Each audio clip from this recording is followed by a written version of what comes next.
जन्म लेकर जब मैं उस दिन वापस लौटा जिस दिन मैंने अपना पालतू अनुबंध किया था, तो मैंने देखा कि स्कूल की सबसे सुंदर लड़की लियू रुयान अपनी बाहों में एक सबसे निम्न स्तर की ब्लैक सोल बीस्ट को पकड़े हुए थी। उस पल मुझे समझ आ गया कि लियू रुयान भी पुनर्जन्म लेकर आई है। पिछले जन्म में उसे खुश करने के लिए मैंने लाखों की कीमत वाला स्पिरिट लॉर्ड स्तर का आइस स्नो वुल्फ किंग उसे दे दिया था, लेकिन उसने उसे लेने के बाद मुझे एक सबसे घटिया ब्लैक सोल बीस्ट के साथ अनुबंध करने को कहा। लेकिन किसी ने नहीं सोचा था कि यही ब्लैक सोल बीस्ट मुझे सिर्फ 10 साल में महान शिया का नंबर 1 युद्ध देवता बना देगा। लेकिन जब मैं 9 दानव देवताओं से घिरा हुआ था, लियू रुयान ने मेरी मदद करने के बजाय मेरी पीठ में छुरा घोंप दिया, सिर्फ इसलिए ताकि वह अपने प्रिय के साथ रह सके। शायद भगवान भी यह अन्याय सह नहीं पाए और मुझे एक बार फिर से जीवन जीने का मौका दिया। लियू रुयान, क्या इस बार भी यही तुम्हारा चुनाव है? तो इस बार मैं तुम्हारी इच्छा पूरी करूंगा। मेरे होंठों पर हल्की मुस्कान आ गई, क्योंकि सिर्फ मुझे पता है कि इस पालतू के बढ़ने की कीमत क्या है। इस समय कई शिक्षक और छात्र भी लियू रुयान को देख रहे थे। क्या बात है, क्या लियू रुयान ब्लैक सोल बीस्ट से अनुबंध करने वाली है? ऐसा कचरा पालतू तो मुझे मुफ्त में भी नहीं चाहिए। कोई इसे क्यों चुनेगा? सब जानते थे कि लियू रुयान सबसे ज्यादा संभावनाओं वाली छात्रा थी, जो महान शिया के टॉप 5 पालतू अकादमियों में जा सकती थी। लेकिन किसी के रोकने से पहले ही उसने अपना हाथ ब्लैक सोल बीस्ट के माथे पर रखा और लाल रोशनी की चमक के साथ अनुबंध पूरा हो गया। उसने गहरी सांस ली और अनजाने में मेरी तरफ देखा। जैसा मैंने सोचा था, वह भी पुनर्जन्म लेकर आई थी। इस बार महान शिया का सबसे ताकतवर युद्ध देवता मैं बनूंगा। मैंने उसकी नजरों को नजरअंदाज किया और अपना हाथ आइस स्नो वुल्फ किंग के सिर पर रखकर अनुबंध कर लिया। इस बार हम सबकी रक्षा करेंगे। छोटे भेड़िए ने जैसे कुछ महसूस किया और एक आवाज निकाली, लेकिन उसी आवाज से लियू रुयान की ब्लैक सोल बीस्ट डर के मारे पेशाब कर बैठी। कमाल है, लियू रुयान गुस्से से उसे फेंकना चाहती थी और जल्दी जल्दी खुद को साफ करने लगी। फिर वह अपने प्रिय बी युनताओ की ओर मुड़ी। युनताओ भाई, क्या अभी खाली ने तुम्हें मारा था? बी युनताओ ने अपना चेहरा पकड़ते हुए कहा। रुयान, तुम जानती हो खाली हमेशा हमें नीचा समझता है। उसने मुझे एक थप्पड़ मारा, लेकिन कोई बात नहीं। यह सुनकर लियू रुयान का दिल भर आया और वह उसे लेकर मेरी तरफ आई। खाली, तुरंत युनताओ भाई से माफी मांगो। यह देखकर पास खड़े शिक्षक घबरा गए। मैं उस समय आइस स्नो वुल्फ किंग के साथ अनुबंध कर रहा था और अगर यह प्रक्रिया बीच में टूट जाती तो मेरा जीवन बर्बाद हो जाता। एक लंबी महिला शिक्षक शाओ छिंग्युए तुरंत मेरे सामने आ खड़ी हुई। लियू रुयान, रुक जाओ। लेकिन लियू रुयान नहीं मानी। हटो, आज मैं इस खाली को घुटनों पर झुकाकर माफी मंगवाऊंगी। जैसे ही शाओ छिंग्युए उसे रोकने वाली थी, मेरे माथे के बीच अचानक एक सुनहरा चिन्ह प्रकट हुआ और मेरा शरीर 5 रंगों की रोशनी में घिरकर हवा में उठने लगा। टैलेंट म्यूटेशन, यह पालतू मास्टर का टैलेंट म्यूटेशन है। छात्र हैरान रह गए। शाओ छिंग्युए ने समझाया, जब पालतू मास्टर और पालतू पूरी तरह मेल खाते हैं तो दोनों एक नए स्तर पर पहुंच जाते हैं। मतलब खाली का टैलेंट अब एस लेवल हो गया। पूरा मैदान शोर से गूंज उठा। धीरे धीरे मेरा चिन्ह त्वचा में समा गया। एस लेवल टैलेंट बुरा नहीं है। मेरे दिमाग में एक नई जानकारी आई। एस लेवल टैलेंट तानाशाह निगलना। यह दुनिया की हर चीज को निगल सकता है और उसकी विशेषता प्राप्त कर सकता है। मतलब जो खाओ वही ताकत बन जाए। मैं अंदर ही अंदर खुश हो गया। तभी एक व्यंग्य भरी आवाज आई, सिर्फ एस लेवल टैलेंट ही तो है, इसमें इतना हैरान होने की क्या बात है? सबने देखा, लियू रुयान खड़ी थी। खाली, भले ही तुम्हारा टैलेंट एस लेवल हो गया हो, लेकिन यह भेड़िया आधे साल में पागल हो जाएगा। शाओ छिंग्युए ने जांच की और गंभीर हो गई। कुछ छात्रों ने मजाक उड़ाया। अब समझ आया क्यों लियू रुयान ने इसे नहीं चुना। ये तो बिल्कुल बेवकूफ जोड़ी है। लियू रुयान मुस्कुराई। अगर तुम घुटनों पर बैठकर माफी मांगो तो मैं शायद इसे ठीक कर दूं। मैं हंस पड़ा। तुम सपना देख रही हो? तुम हंस क्यों रहे हो? मैं तुम्हारी बेवकूफी पर हंस रहा हूँ। तुम चाहती हो मैं माफी मांगू? तुम इसके लायक नहीं हो। लियू रुयान गुस्से से कांप उठी। तभी भी युनताओ बोला, खाली, तुम मेरे साथ कुछ भी करो, लेकिन रुयान को क्यों अपमानित कर रहे हो? कुछ भी? मैंने सीधे उसे 2 थप्पड़ मार दिए। तुम पागल हो गए हो? तुमने युनताओ भाई को कैसे मारा? अगर तुम हमें इतना नीचा समझते हो तो 1 महीने बाद होने वाले उच्च शिक्षण संस्थानों के चयन में क्या तुम मुझसे मुकाबला करने की हिम्मत रखती हो? ठीक है, कैसे मुकाबला? मुझे जवाब देते देख लियू रुयान तुरंत आत्मविश्वास से मुस्कुराने लगी। अगर मैं हार गई तो मैं तुम्हें इस भेड़िए के बच्चे को सुधारने का तरीका बता दूंगी, लेकिन अगर तुम हार गए तो तुम्हें सबके सामने हमारे आगे घुटनों पर बैठकर माफी मांगनी होगी। इतना ही नहीं, जो हारेगा उसे अपने पालतू अनुबंध को खुद तोड़ना होगा और जीवन भर पालतू से जुड़ी किसी भी चीज को छू नहीं सकेगा। ये सुनते ही सभी ने एक साथ ठंडी सांस ली। अपने अनुबंध को खुद तोड़ना, यह किसी के लिए भी अपने भविष्य को खत्म करने जैसा था। उसके आत्मविश्वास को देखकर मैंने उसे यह मौका देने का फैसला किया। वैसे भी अगर मैं अभी लियू रुयान को खत्म करना चाहूँ तो यह चींटी को कुचलने जितना आसान है, लेकिन ऐसा करना बहुत आसान होता। यह सजा उसके लिए कम होती। ठीक है, यह शर्त मैं स्वीकार करता हूँ। मेरे हामी भरते ही बी युनताओ असंतुष्ट हो गया। खाली, तुम इतने निर्दयी कैसे हो सकते हो? तुम्हें पता है कि रुयान तुम्हारा मुकाबला नहीं कर पाएगी, फिर भी तुमने शर्त मान ली। तुम तो जानबूझकर उसे बर्बाद करना चाहते हो। यह सुनकर लगभग सभी लोग लियू रुयान के लिए सहानुभूति महसूस करने लगे। इतना बड़ा अंतर है ताकत में। कोई भी हो, जीत जाएगा। खाली बहुत निर्दयी है। क्या यह वही है, प्यार न मिलने पर उसे बर्बाद करना? लेकिन ये बातें लियू रुयान के लिए बेहद चुभने वाली थी। फिर वही घटिया दया। क्या सबको लगता है कि मैं लियू रुयान हमेशा दूसरों से कम रहूंगी? जब आसपास की आवाजें थोड़ी शांत हुई तब मैंने धीरे से कहा, दोस्तों, यह शर्त मैंने शुरू नहीं की थी, है ना?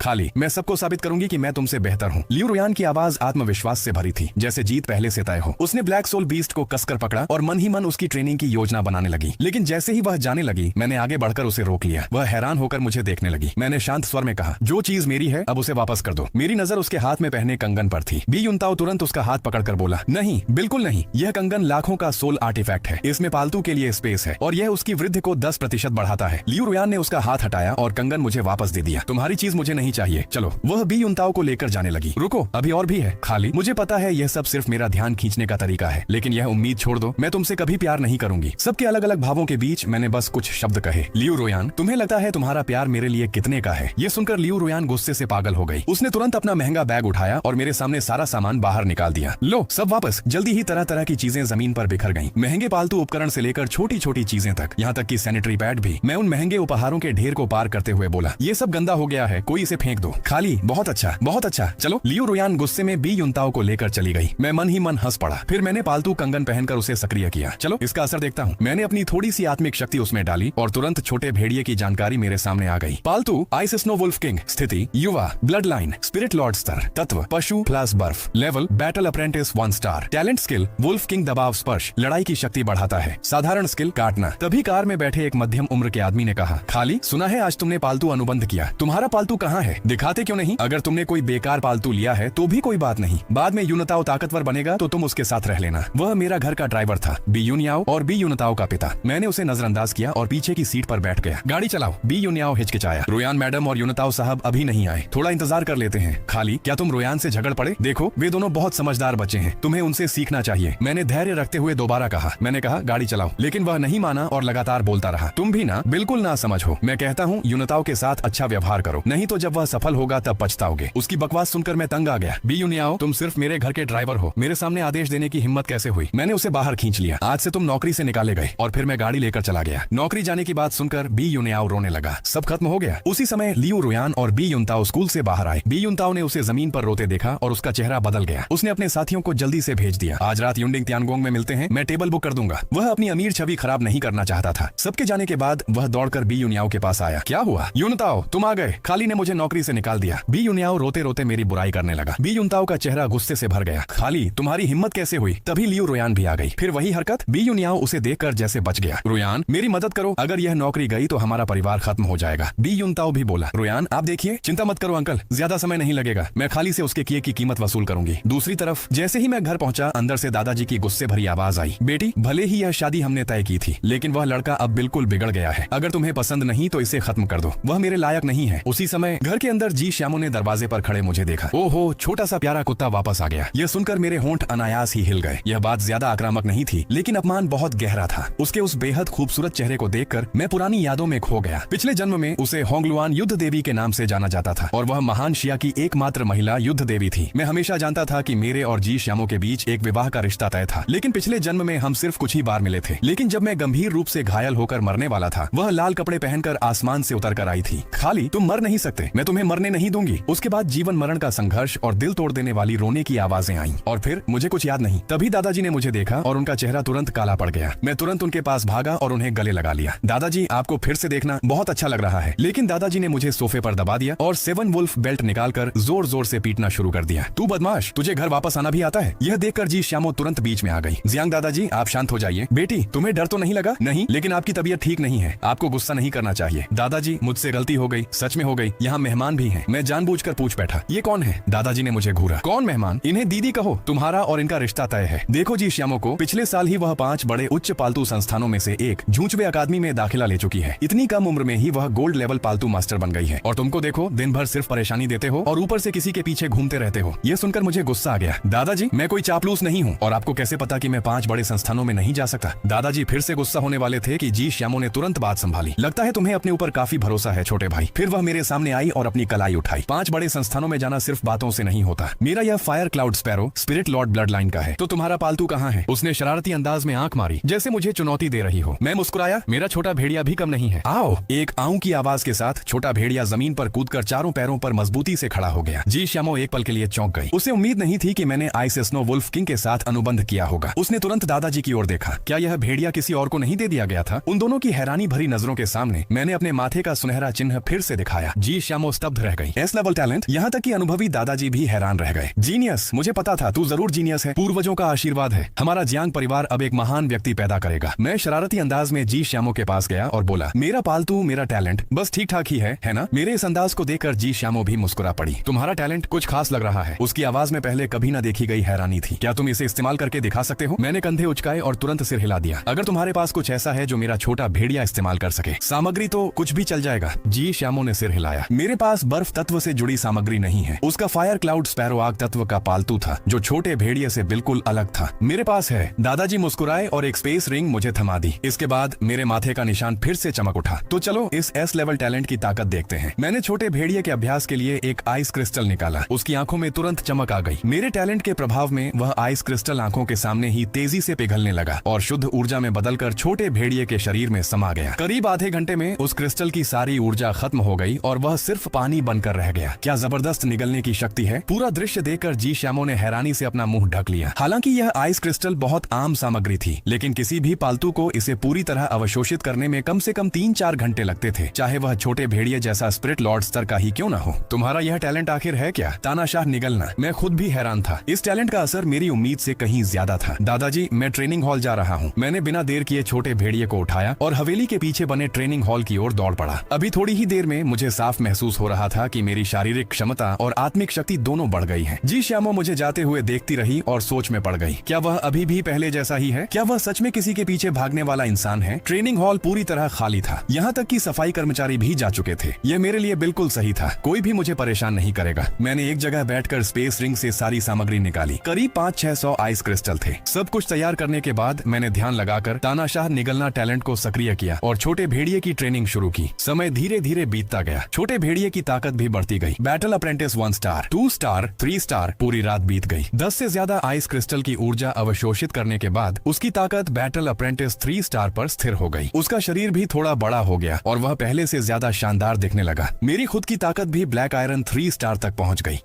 यह तो अच्छा है कि मैं अभी जवान हूँ, नहीं तो इतनी कठिन ट्रेनिंग कोई भी सह नहीं सकता। पूरी रात जागने के कारण मैं थोड़ा थका हुआ लग रहा था। अब असली लड़ाई की ट्रेनिंग भी शुरू करनी चाहिए। चलो स्कूल चलते हैं। जैसे ही मैं स्कूल पहुंचा, बी यूनताओ तुरंत खड़ा हो गया। खाली, तुमने ऐसा क्यों किया? उसे डर था कि उसके पिता की नौकरी जाने से उसकी अमीर छवि टूट जाएगी। सुबह सुबह वह कार किराए पर लेने गया था, लेकिन जब उसने अपनी ब्लैक कार्ड से भुगतान करना चाहा तो कार्ड काम ही नहीं कर रहा था। इससे वह गुस्से से पागल हो गया, लेकिन वह मामला बड़ा नहीं करना चाहता था, इसलिए धीरे से बोला, तुमने मेरा कार्ड क्यों बंद कर दिया? मैं हंसा। ओह, तो वह चीज तुम्हारे पास थी, लेकिन मैं उसे बंद करूं या नहीं, इससे तुम्हें क्या? खाली, तुम। तभी लियू रुयान भी बोल पड़ी। खाली, मैंने तुम्हें हमेशा सही ही समझा था। तुम हमेशा इतने ही स्वार्थी और घटिया रहे हो। मैं मुस्कुराया। अरे लियू रुयान, तुम खुद को क्या समझती हो? वह गुस्से में कुछ कहने ही वाली थी कि क्लास की घंटी बज गई। श्याओ छिंग्युए तेजी से क्लास में आई। क्लास मॉनिटर, हाजिरी लगाओ। 5 मिनट बाद सभी मैदान में इकट्ठा हो। लियू रुयान मजबूरी में बैठ गई, लेकिन जाते जाते मुझे घूरती रही। 5 मिनट बाद पूरी कक्षा मैदान में इकट्ठा हो गई। श्याओ छिंग्युए सामने खड़ी होकर बोली, एक रात के बाद उम्मीद है कि तुम सबने अपने पालतुओं के साथ अच्छा तालमेल बना लिया होगा। अब हर कोई अपना प्रतिद्वंदी चुने और प्रैक्टिकल ट्रेनिंग शुरू करे। मैं तुम्हें धीरे धीरे लड़ाई की तकनीक भी सिखाऊंगी। सब समझ गए? जी। छात्रों की ऊर्जा देखकर वह संतुष्ट होकर बोली, डिसमिस। जैसे ही उसने कहा, छात्र अपने अपने पालतुओं के साथ अभ्यास करने लगे। जल्द ही सब छोटे छोटे समूहों में बंट गए और लड़ाई शुरू कर दी। अजीब बात यह थी कि कोई भी मेरे पास नहीं आया। मुझे कारण पता था,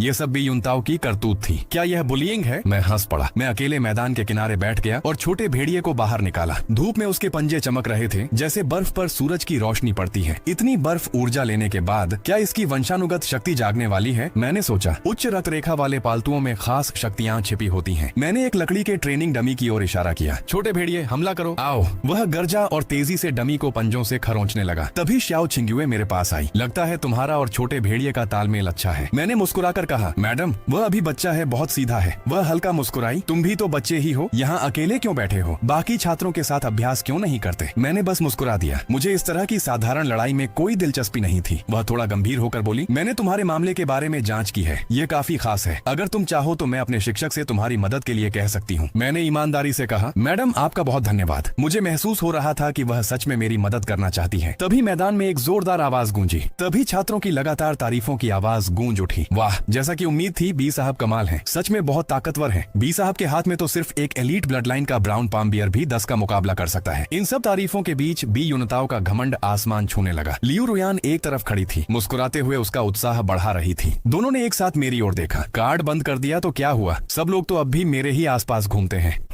यही है वो आदमी जिसे मैंने पसंद किया है। तुम कर सकते हो ऐसा? बेकार इंसान। मैंने उनकी ओर ध्यान नहीं दिया और छोटे भेड़िए की ट्रेनिंग देखता रहा। क्रैक! लकड़ी का खंभा अचानक टूटकर गिर गया। उसके नीचे कुछ बर्फ के कण भी बिखरे हुए थे। उसी समय छोटे भेड़िए के स्किल में बदलाव आया। Ice claw, ice snow wolf king की रक्त रेखा में छिपी शक्ति। हमले के समय बर्फ तत्व का नुकसान जोड़ता है और दुश्मन को फ्रीज कर सकता है। इतनी जल्दी ब्लड लाइन पावर जाग गई? मैं हैरान रह गया। छोटे भेड़िए की ऊर्जा देखकर मेरे मन में एक विचार आया। मैडम, मुझे लगता है कि मुझे अपने सहपाठियों के साथ थोड़ा और घुलना मिलना चाहिए। चाहिए। शाओ छिंगयुए के हैरान चेहरे के बीच मैं छोटे भेड़िए के साथ धीरे धीरे बी युनताओ के सामने पहुंचा। मैं भी तुम्हारे साथ थोड़ा खेलना चाहता हूँ। खाली तुम यहाँ क्यों आए? मेरे अचानक आने से सब हैरान हो गए। मैंने कहा ना खेलने आया हूँ, क्या हुआ? इतने बड़े भी साहब मुझसे डर गए? बकवास, मैं तुमसे क्यों डरूंगा? यह कहते ही उसे पछतावा हुआ। आखिर मेरा पालतू स्पिरिट लॉर्ड लेवल का था और उसका सिर्फ एलीट ब्लड लाइन का। अरे हम सब सहपाठी हैं, डरने की क्या बात है? वह बात संभालने लगा। सबको मिलजुल कर रहना चाहिए। बकवास बंद करो। मैंने उसकी बात काट दी। छोटे भेड़िए। छोटा भेड़िया तुरंत लड़ाई की मुद्रा में आ गया। खाली तुम क्या करने वाले हो? क्या करूंगा? तुम्हें वही दूंगा जो तुम्हें सबसे ज्यादा पसंद है। एक जोरदार थप्पड़। अब बी युनताओ डर के मारे कांपने लगा। अटैक! मैंने हाथ हिलाया और छोटा भेड़िया बिजली की तरह उसकी ओर दौड़ पड़ा। रोक उसे, जल्दी रोक! घबराहट में उसने अपने भालू को आदेश दिया, लेकिन ब्लड लाइन के दबाव में भालू डर गया। अगले ही पल भालू हवा में उछलकर दूर जा गिरा। पूरा मैदान कुछ सेकंड के लिए शांत हो गया। फिर सबने एक साथ घूंट भरा। टप्पा! एक जोरदार आवाज गूंजी। सबने देखा बी युनताओ के चेहरे पर एक और थप्पड़ पड़ा था। अब उसके दोनों गाल बराबर सूज चुके थे। ऊन क्या स्तर है तुम्हारा? मेरे सामने अकड़ दिखाने चले थे? याद रखना, आगे से मेरे सामने पूंछ दबाकर रहना। मैं संतुष्ट होकर छोटे भेड़िए के साथ लौटने लगा। तभी एक तेज रोने की आवाज गूंजी। मैडम देखिए इसे! इस बार बी युनताओ सीधे शाओ छिंगयुए के पास शिकायत करने गया। मैंने पीछे मुड़कर कहा, अभी तक दूध नहीं छूटा क्या? शाओ छिंगयुए गुस्से में मेरे पास आई। खाली इधर आओ। वह मुझे मैदान के किनारे ले गई। बैटल अप्रेंटिस 3 स्टार, तुम काफी तेज हो। तुम्हारे भेड़िए के हमले में बर्फ तत्व भी जुड़ा हुआ है। हाँ, ice claw blood line power है जिससे फ्रीज इफेक्ट आता है। हम सच में खास है। अचानक उसका चेहरा बदल गया। रुको, फ्रीज इफेक्ट? तभी बी युनताओ की रोने की आवाज आई। मेरा